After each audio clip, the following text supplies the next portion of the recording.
Welcome again to JVM lecture series, and we're going to have a major change in our video. So, what is it, sir? To cater the heart of Filipino audience, I'm going to make it in Filipino na. So, yun, balik na tayo sa Tagalog. Kasi, para sa akin, mas conducive mag-explain at mas masarap pakinggan, lalo na kung ang mother tongue mo yung gamit mo, no? So, wag na nating patagalin. Ang ating topic ngayon is all about symmetrical parabolic curve. So, bakit ko ba ito tinapi? Kasi, nagtuturo na ako sa review, ang dami-daming nahihirapan dito kasi nga daw, sobrang dami ng formula, hindi nila makabisado.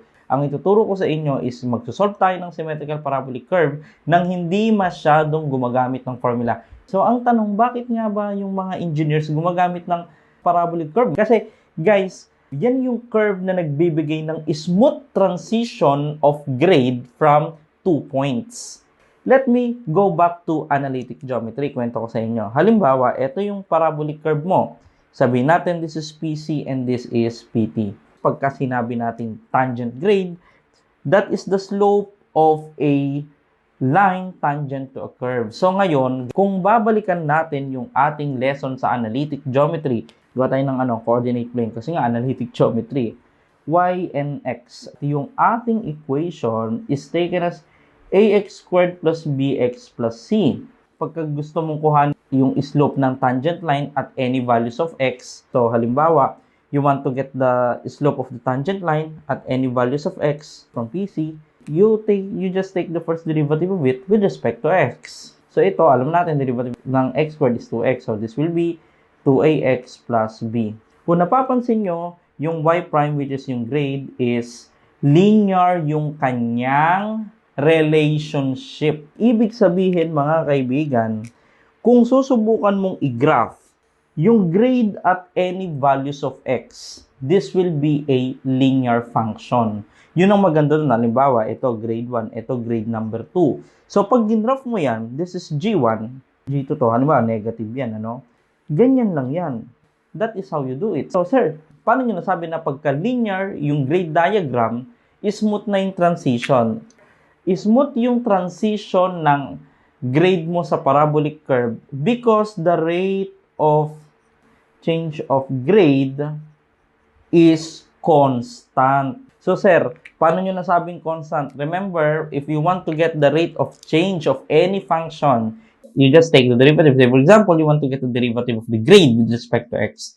Derivative of grade with respect to x, of course, dahil alam naman natin na arbitrary constant to, derivative ng constant with respect to x ay 0. So, ang magiging nangyayari, 2a. Dahil lang a ay arbitrary constant, definitely, the rate of change of grade is constant. So, alam natin, mga kaibigan, na kapag dinerivative mo ang linear function, ang lumalabas is yung slope ng line. Ibig sabihin, yung rate of change of grade is practically the slope of the grade diagrams. Paano nyo ba pala masasabi na ang isang parabolic curve ay symmetric? Masasabi nyong symmetrical ang parabolic curve na ina-analyze mo kapag yung equation nito is isa lang. From PC to PT, ibig sabihin, constant yung slope ng line na to hanggang makarating ka sa PT. Isang linya lang talaga, no? Kasi pag unsymmetrical curve, magkaiba yung slope niyan. So, meron din akong video para doon. Kaya, mag-subscribe kayo, no? Libre naman to, di ba? So, ngayon, paano natin i-apply yan, mga kaibigan? Dapat may problem tayo. Design the length of a symmetrical parabolic curve that will connect a descending grade of 3% at PC and an ascending grade of 6%. If the required change of grade is 0.9% per 20 meter, if the stationing and elevation at PC is 10 plus 200 and elevation, alam natin 25 and 15 meter respectively, determine the stationing and invert elevation of culvert with 1 meter diameter and 30 centimeter cover. I-drawing natin yung ating figure. Ganito yung itsura ng figure natin. Tandaan, sabi dito kasi sa PC daw, descending yung grade. Alam niyo naman pagka descending, negative slope. Ito naman yung ascending grade or positive slope. Kaya, gawin natin dito, tignan natin, grade 1 is equal to negative 3%. And then this one is positive 6%. Yan yung grade number 2 natin. So ngayon, let us talk about some important properties about symmetric parabolic cable. The distance from PC to PT. Paano ka ba magsukat ng length ng parabolic curve? Class, you always measure it along horizontal projection. Hindi mo susukatin yung mismong length ng kurbada. Horizontal lang, huwag mo na pahirapan sarili mo eh. Kasi kapag kinuha mo yung totoong length yan, abay mag-integrate ka pa, di ba? Ngayon, doon sa intersection ng tangent drawn at PC and PT, tapos nag-drawing ka ng vertical line, it will divide it into same distance. So, ibig sabihin, mula sa point na to sa curve hanggang dun sa line na yun at saka hanggang dito, same lang po. And let me call it H. And kapag ka sinukat mo, yan, hanggang dito sa vertical line na ito, it will divide our parabolic curve into two equal parts. So, this one is L over 2. So, ngayon, ang sabi ko dito, huwag nyo kayo masyadong mag-memorize ng formula. Gamitin natin yung concept ng grade diagram. Yan ang pinaka-effective na way na pag-solve ng mga parabolic curve na ganito. So, ngayon, i-drawing natin yung grade diagram niya. Okay, ito yung ating grade diagram. Kung mapapansin nyo, nung ginrap ko yung grade diagram, kinonvert ko sa decimal, hindi siya naka-percent. Sir, bakit? Ganito yun, no? Para masanay kayo. Kasi kapag kumuha tayo ng change in elevation between any 2 points on a vertical curve, gagamitin natin, dapat naka-decimal to. Pero, sa bagay, ang unang tanong dito lang man is, kuhanin mo daw yung length. Ngayon, ang binigay na kondisyon para kuhanin mo daw yung length, kailangan daw yung rate of change of grade is equal to 0.9% per 20 meter. So, ibig sabihin, sinabi ko sa inyo na yung rate of change of grade is practically the slope of the grade diagram. Paano ba tayo kumuha ng slope? Sabi ng math natin, delta y over delta x or rise all over run. O kumbaga, di ba ginagawa natin dyan? Y2 minus y1 over x2 minus x1. Ngayon, ganitong gagawin natin para hindi tayo mahirapan. Ito kasing graph natin to, grade diagram to eh. Kaya siguro mas maganda kung gamitin ko change of grade over change of x, di ba? Gamitin na lang muna natin itong percent. Total, kumukuha lang naman tayo ng length muna, no? So, edi kung naka-percent yung rate of change of slope mo, dapat yung change of grade mo naka-percent din. So, paano yun? Siyempre, kapag kumuha ka ng slope, you need 2 points na alam mo yung value ng grade. So, ano ba yung dalawang point na alam mo yung grade? Simple lang, the point of curvature and the point of tangency. So, therefore, this is 6%. So, yan yung parang pinaka-y2 ninyo. 6% minus negative 3% plus pati sign kasama divided by delta x. So, that is the horizontal distance between 2 points na kinoconsider mo. So, di ba itong kinoconsider mo, ito tsaka to, yan yung L natin.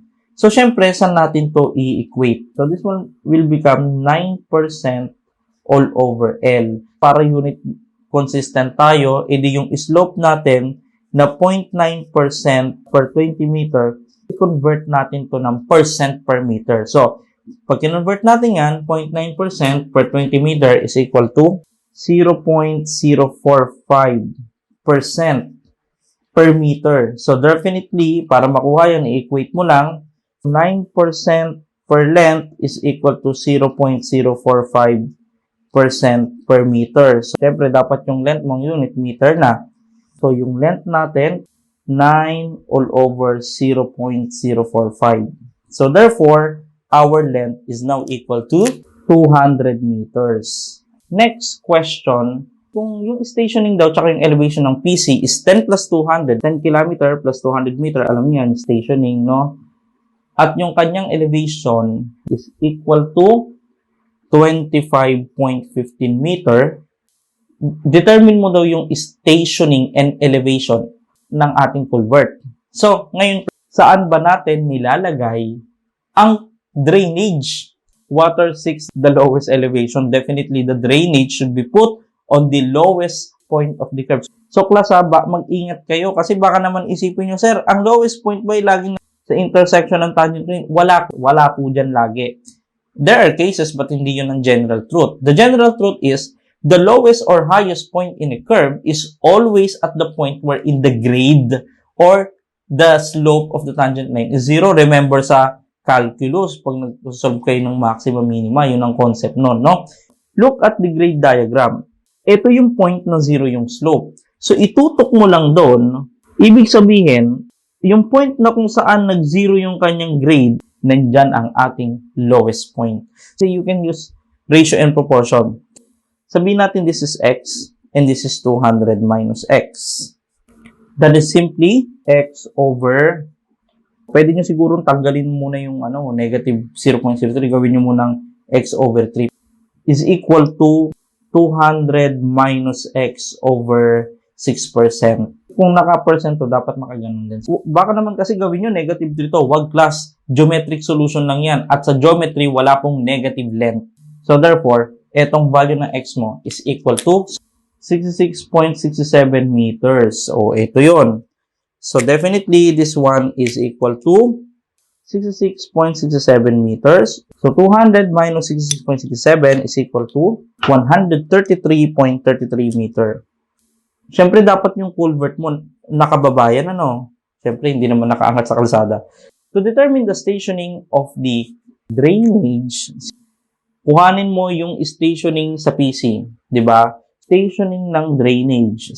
That is stationing ng PC plus 66.67 meters. Ang station natin is 10 km plus 200 meter. Mag-plus ka lang ng 66.67 meter. That is equal to 10 plus 266.67. Diyan mo ilalagay yung drainage. Importante yung detalye na yan sa mga gumagawa ng earthworks dito sa kalsada, no? Para alam nila saan nila ipoposisyon yung drainage mo. Okay? Next. Siyempre, napaka-importante ng elevation. Hindi basta-basta magkukay ng lupa. Kailangan alam mo kung hanggang saan mo huhukayin o ipapatong yung iyong drainage. Ngayon ganito, paano ba natin malalaman kung ano ang elevation ng invert? Teka, ano ba yung invert? I-magnify ko tong drawing na to para mas makita ninyo yung itsura. Halimbawa, ito yung lowest point. Nandito yung ating drainage, di ba? Ang diameter daw ng ating drainage is 1 meter. And yung cover is 30 cm or gawin na natin 0.3 meter. Okay, pag sinabing cover, yun yung lupa sa ibabaw ng drainage. Kasi hindi naman pwedeng walang cover yan. Siyempre kung may soil cover yan, para hindi siya basta-basta maapektuhan ng impact ng mga dumadaang sasakyan. Yung invert elevation na tinutukoy dito, that is the lowest point on our drainage. So, ito yun. So, invert elevation. Siyempre, dapat alam mo yan. Para alam mo yung elevation na hanggang saan ka lang mag-ukay, doon mo ipapatong yung drainage mo. So, how do you get the invert elevation or the lowest point? Kailangan mong malaman yung elevation ng lowest point. Kasi pag nalaman mo na tong elevation ng lowest point, isubtract mo na lang tong mga distance na yan, you can now get the invert elevation.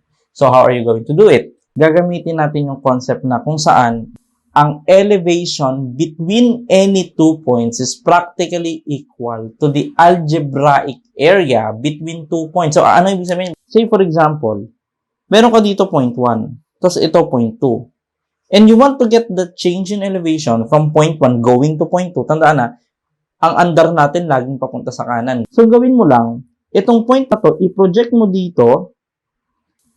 Ayan. Get the area bounded by the grade diagram and the x-axis. So, definitely the area between 1 and 2 ganito, no? Kapag yung area mo is nasa taas ng x-axis, ibig sabihin, that is a positive area. Halimbawa, positive 1 yung area na yan. Ibig sabihin, pag positive yung area, nag-increase yung elevation mo. So, ibig sabihin, from initial elevation, ipa-plus positive elevation mo, kaya tataas ka. Kung halimbawa naman, nandito yung point 1 and 2, tapos pinroject mo, ngayon, sir, nasa baba yung area ko. Algebraically, that is negative. So, pag negative yung change in elevation mo, ibig sabihin, bumaba. Eh, sir, papaano kapag yung dalawang point ay nandito? Halimbawa, point 1, ito yung point 2. I-project mo dito, ayan, tapos i-project mo doon. Idi, sir, ang area niyan is ito. Isang negative, isang positive. Yes, that's right. And you have to get the net values. Halimbawa na lang, Ang area nito, negative 3. Ito ang area nito, positive 2. E di kuhanin mo algebraically. That is negative 3 plus 2, negative 1. So, kung ano yung net value, that is basically the change. Ibig sabihin, from 1 to 2, bumaba ka ng 1 meter. Okay, ganun lang kasimple yun, no? So, ngayon, paano natin magagamit yung idea na yan sa pagkuha ng elevation ng lowest point? Meron akong tip sa inyo. Whenever you get the elevation of any point on the curve, mas maganda kung mag-start ka lagi sa PC. Kasi, yun yung pinaka nasa kaliwa. So, ibig sabihin, yun yung origin natin. So, elevation is 25.15. Okay, ang gawin mo, kuhanin mo yung change in elevation between PC hanggang dun sa lowest point. Baba mo yan dyan, tignan mo kung ano yung area bounded by the grade diagram and the x-axis. Kuhanin natin yung area niyan. Yung change in elevation from PC to the lowest point is equal to 1/2, 66.67 multiply by negative 0.03 para tama din yung sign mo. So, ang sagot dito ay negative 1 meter. Ibig sabihin, bumaba. Diba? So, therefore, makuha na natin yung elevation ng lowest point. Siyempre, nag-start ka sa PC, no? So, that is 25.15 plus negative 1 is equal to 24.15 meters. So, hindi pa yan. Kasi, elevation pa lang yan ng lowest point. This is equal to 24.15. So, if you want to get the invert elevation, subtract mo lang yan, 24.15 minus 0.3 minus 1. 22.85 meters. So, yan ngayon yung invert elevation. O, di ba? Nasagot na natin. Pero, class, ganito, no? Meron akong bonus. May ipapakita ako sa inyong technique. Pwede natin gamitin yung linear regression mode sa calculator para ma-solve yung mga problema na yan. Ang maganda dito sa pag-calculator natin, hindi na tayo magdo-drawing ng mga grade diagram na ganyan. Ano ba talaga ang pinaka-purpose ng Caltech natin? Ang purpose nito is if you want to get the stationing of any point on the curve or kung gusto mong makuha yung elevation ng kahit anong point dyan sa curve nang hindi nagdo-drawing ng grade diagram. Alam natin na ang itsura ng grade diagram ay line. Therefore, sa regression, pwede mong gamitin yung a plus bx. Imo-model kasi natin yung equation nitong grade diagram. Dahil ito ay line, ang kailangan mo lang 2 points na alam mo yung value ng grade at yung distance from the origin. Ang gagawin nating origin is yung PC. Pupunta ka sa calculator mo na may a plus bx mode sa start. Pagka inactivate mo yan, x and y yon. Yung x is the distance from the origin. Ngayon, etong y, ipa-plot mo dyan yung grade. 2 point yung alam mo yung grade, yung PC tsaka yung PT. Dahil ang x ay distance from origin at pinag-uusapan natin ay PC, therefore ang x mo 0 kasi nasa PC ka mismo. Kanina pala dinawin ko, no? Kapag ikaw ay nagsusolve ng change in grade, dapat naka-decimal yung grade mo pag ginagraph mo. Okay po? Di ba 0 ito? Ang grade doon is negative 0.03. Tatandaan na, isama mo pati yung totoong sign. Next, PT. Di ba? 200 yung length niyan. So this is positive 0.06. So, ngayon, paano natin gawin yon? You go over with, press mo tong mode, and then, hanapin mo yung start, which is number 3, and then, look, number 2, which is a plus bx. Okay. So, dito, ilagay mo. Ayan. Sir, gusto kong malaman kung nasaan yung stationing ng lowest point. E di kuhanin mo yung distance na kung saan ang grade mo ay 0 para malaman mo kung ano yung corresponding value ng x na 0 ang grade, ang pipindutin mo lang 0x at row. So, paano natin gagawin yon? Press AC. AC lang ha. Huwag on kasi baka mabura yung data, no? So, press 0 and then shift. Hanapin mo yung stat function sa numpad and then look for regression which is number 5, reg. Hanapin mo itong 4. Ay, hindi. Yun pala nakita ko na. 0x hat, that is equal to 66.67. Also, you see, hindi ka na nag-ratio and proportion dito, no? Ibig sabihin, yung distance ng ating drainage is 66.67 meter from the PC. And next, I want to know the change in elevation from PC to lowest point. Di ba, if you are getting the algebraic value of area bounded by any function and x-axis, you are integrating it. Di ba? Halimbawa, may function ka.